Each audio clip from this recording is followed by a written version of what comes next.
It's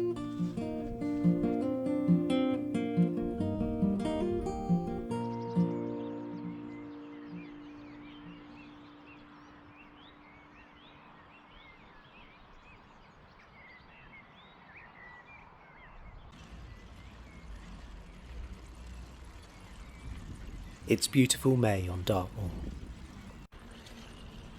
And on a day like this, where the locals wish you good morning, the swallows swoop among the sunbeams, the parishioners of Sawton gather to gossip over cream teas, and the skylarks pour their hearts out into an achingly blue sky, it's hard to imagine a more idyllic place on earth than this.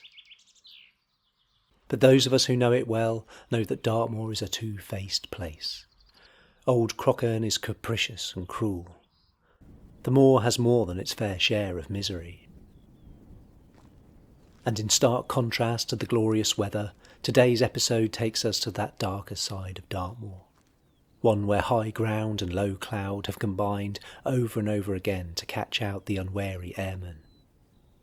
The Second World War saw no fewer than 30 planes go down among these hills, each with its own story and degree of tragedy.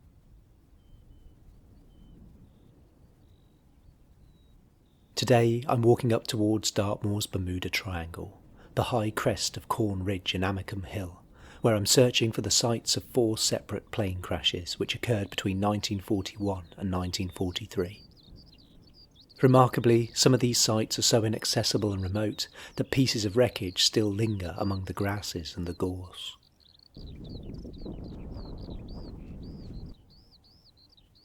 Welcome back to the Dartmoor podcast.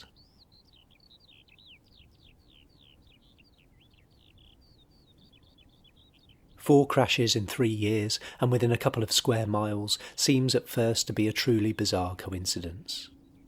But slogging up towards the summit of Corn Ridge above Sawton Tor, I could see why this would be a hazardous place for lost aircraft. The countryside to the north and west is flat farmland, and this hill over 500 metres high suddenly bulges out of the landscape, the first big peak of Dartmoor. It's hard to believe on a day like today, but these tops are often lost in the clouds, and changes can be sudden. Back in the early days of flight, with less sophisticated equipment, it wouldn't be unusual for lost planes to fly low, so they could try and make out some navigable features on the ground. Such a craft would be oblivious to the danger of a sudden rise in ground level until it was too late. Gathering information for this episode, by the way, has been an absolute breeze, and that's thanks to 2 things. Firstly, this book by Robert Jones, fascinating, concise and meticulously researched. And secondly, by an internet full of aeroplane nerds. Seriously, compared to the torturous scraping around for nuggets of niche information I normally endure, these aeronautical geeks made my life very easy with their cornucopia of informative websites, facts and Reddit discussions. Maybe some of you are watching. Of the 4 crashes I'll be looking for today, the first 2 are British, and the same type of plane. The Vickers Wellington, a long-range medium bomber. So I begin my adventure by searching for a pair of Wellingtons.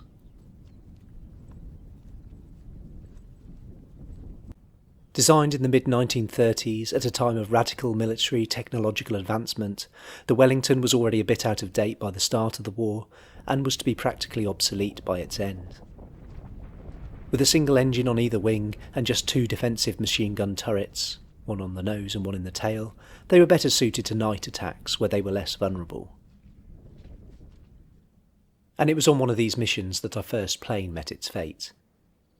On the 28th of December 1941, a Wellington Z8971 took off from Norfolk to perform a bombing raid on German submarine pens in western France. The Wellington was caught in anti-aircraft fire and one of the engines disabled. Now, in a 2-engine plane, that is 50% of the engines gone and 100% of the engines on the port side. Not an ideal situation. Despite the bomber constantly veering to the left, the pilot, Sergeant Harry Minchin, managed to get the aircraft out of hostile territory and across the channel, with the aim of landing at Exeter. However, at some point it was realised that trying to land the plane in such a condition was too dangerous. so they decided to parachute out and deliberately crash the plane somewhere remote. And if it's remoteness you're looking for, well, Dartmoor's got your back.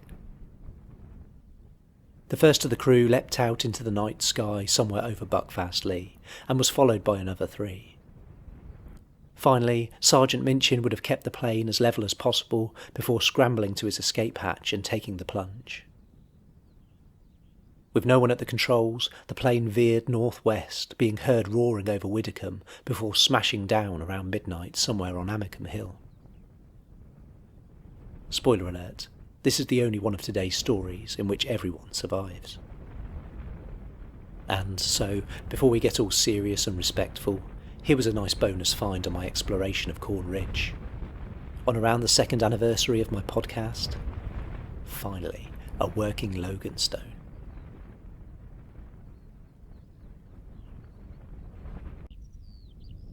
Anyway, our next Wellington wasn't quite as lucky as the first, though it does have a pretty exciting story, and one shrouded in a little bit of mystery. By this time in the war, the Wellington had been largely replaced with larger, faster bombers, but it still had its uses as part of coastal command. And this is one such aircraft. It was believed to be armed with 2 innovative new anti-submarine weapons, an ASV air-to-surface radar system to detect surfaced U-boats in the dark, and a Lee light, a large and incredibly powerful spotlight which would then be used to illuminate and dazzle them. Perhaps because of this top-secret technology, on the 1st of June 1943, MP597 was taking a rather unusual route from Boscombe Down towards St Evell in Cornwall to refuel before heading to Gibraltar to join the Allied fight against the German subs. Somehow though, travelling westwards, its crew found themselves in low cloud over Dartmoor, and it struck the valley side near Kitty Tor.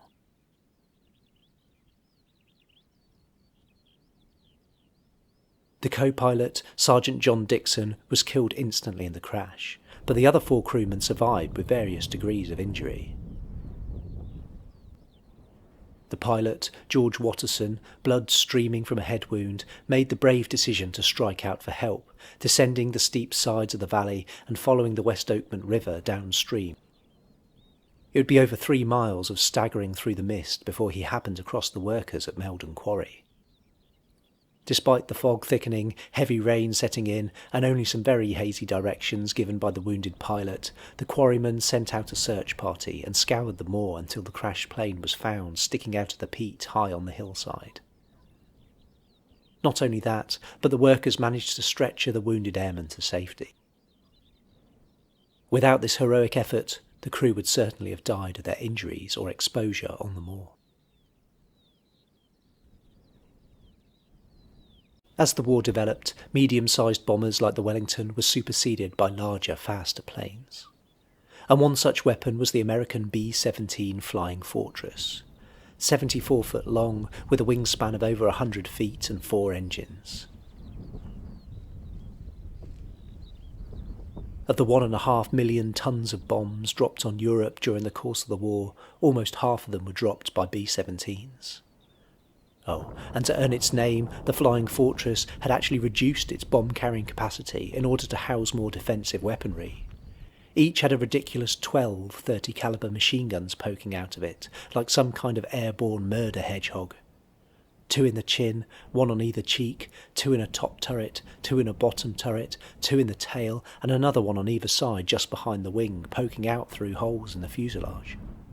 Just poking out through holes. Because of this, unlike today's aircraft, the Flying Fortress was unpressurised, and as they commonly flew at heights of 10,000 feet, the crew of 10 would need to wear oxygen masks and electrically heated suits.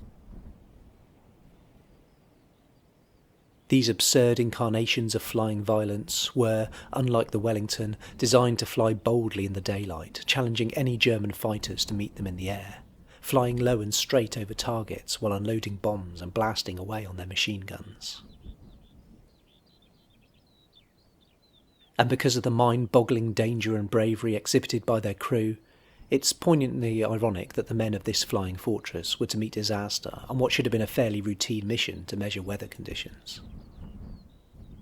On Christmas Day 1943, the B-17 set out from Cheddington to gather meteorological data over the Atlantic, but suffered a mechanical failure in one of its engines. The plane abandoned the mission and landed at St Evell for repairs. Here, it seems, the crew made a fateful decision to head back to Cheddington rather than spend Christmas Day in a cold and dingy Cornish aircraft hangar. The pilot, Ernest Patterson, made a festive low pass over the airfield and, relying on his radio altimeter, headed home through the Mizzle. But something was wrong. The plane was 6 miles further south than they thought, bringing it onto a collision course with Tiger Marsh. Just the word a Dartmoor walker doesn't want to hear. No, not tiger. Marsh. It speaks ominously of stinking, squelching sludge and wet feet. I left the solid ground of the old Rattlebrook Railway and paddled into the spongy morass. And after only a little wading and cursing, caught sight of something glinting in the bog.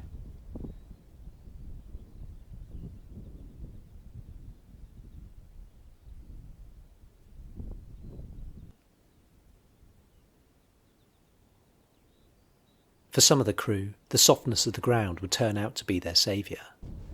It seems that the plane was tilting upwards as it struck the ground, a sign that the pilot had had at least a moment of panic to react to the uprushing earth as they hurtled towards it out of the mist at almost 200 miles an hour. The plane bounced over the old railway, splitting in two and skimming across the wet peat, skidding to a muddy halt before going up in flames. 3 of the 8 crew on board somehow survived the crash. Most miraculous was the Englishman Basil Brown, just 18 years old and freshly qualified, who had joined the Americans as their meteorological observer. He was not strapped in as the other 2 survivors were, but was lying in the nose turret looking at a map. Somehow he was flung through the perspex at the front of the plane and ended up lying in Tiger Marsh, minus his boots and cigarette case, with no more injury than a broken wrist and a cut thigh. Imagine his surprise many years later, in 1985, when he was contacted about his lost cigarette case. It had been found the day after the crash by a 7-year-old boy who had come to gawp at the wreckage and who had assumed that all the crew had died. Besides the memorial stone, some of the wreckage of the B-17 remains, having laid out here under the sun and rain and sleet and snow for 81 years.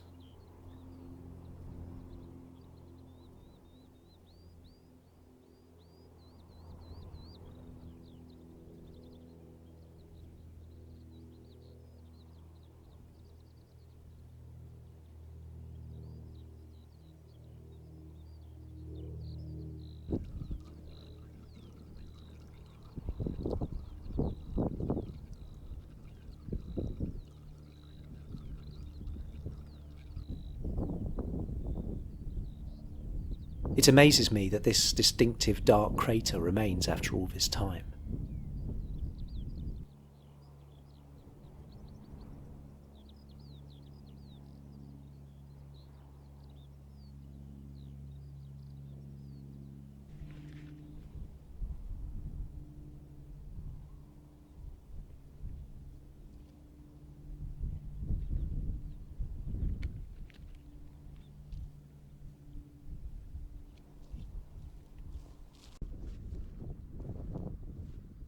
Anyway, on towards our final crash, and our most tragic. Just 3 days after the Flying Fortress skidded into Tiger Marsh, and just a little over a mile away, a consolidated PB4Y1 Liberator went down in the deep valley of the West Oakmont River. The Liberator, isn't that the most American name ever, was the USA's upgrade to the Flying Fortress, and holds the record for being the most produced bomber of all time. Pilots initially complained that the B-24 was less manoeuvrable and more fragile than the B-17, and had fewer defences.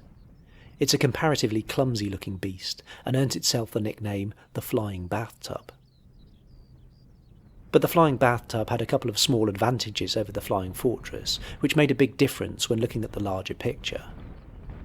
It could carry more bombs, up to 3,600 kilograms as opposed to 2,200, fly further, and, most importantly, it was just a smidge faster, especially at cruising speed. This meant that although individually they were more vulnerable than B-17s, they could complete a bombing raid on Berlin in 5.5 rather than 6.5 hours, and that one less hour of being in the air meant one less hour of being shot at, which when someone coldly did the math, added up to fewer casualties.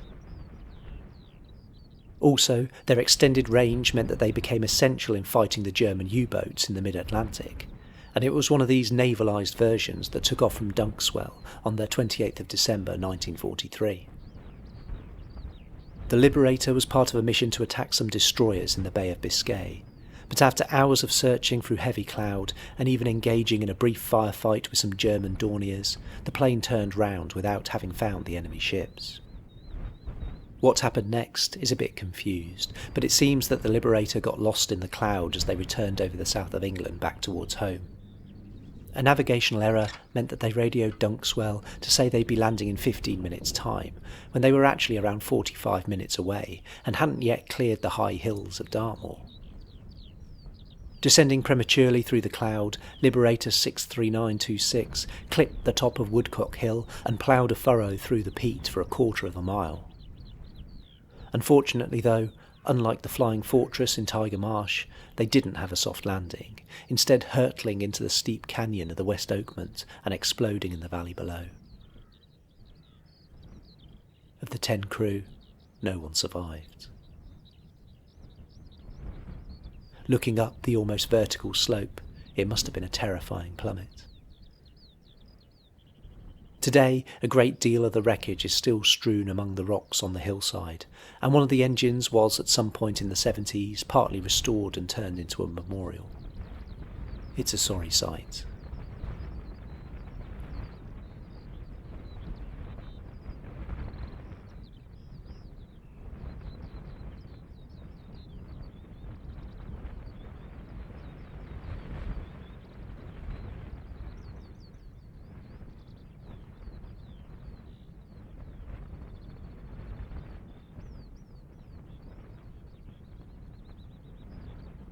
Despite the sunshine and birdsong, visiting these crash sites put me in a pensive mood.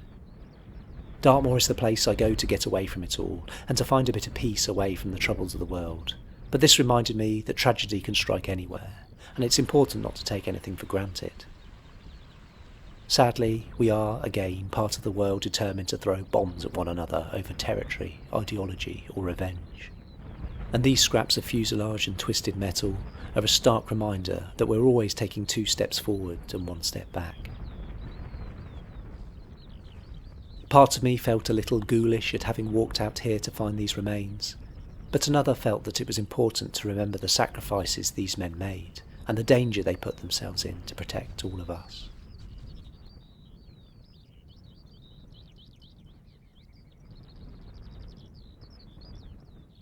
Thanks for watching, everyone. Stay safe. See you next time.